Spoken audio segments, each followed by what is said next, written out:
Meron pa noon na cheese curls, palit bote, dyaryo at garapa. Kaya ang gawain namin noon, mag-ipon ng mga bote at dyaryo. At aabangan namin si Manong.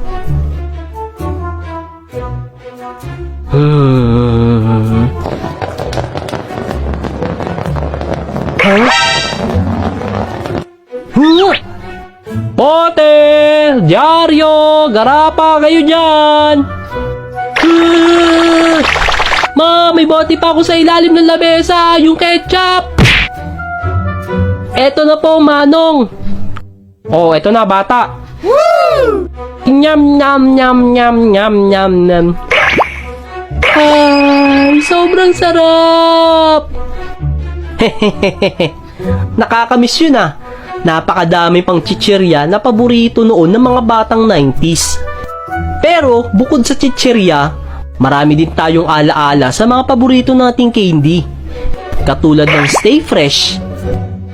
Bukod sa masarap to, paborito din namin tong palutangi sa mga bibig namin. Pero babala sa mga bata, don't try this at home. Patnubay na magulang ang kailangan.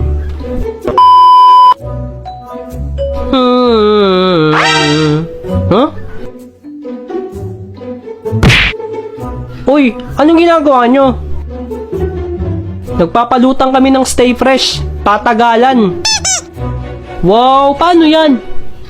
Ganto lang yan. Lagay mo lang sa bibig mo at hipan mo hanggang sa lumutang.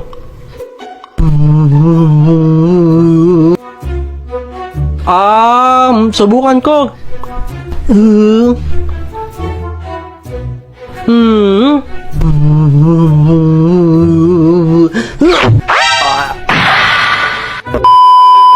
At isa sa mga paborito namin ay yung Mikmik. Kadalasan nabibili ito sa labas ng mga elementary school. Pabiling Mikmik.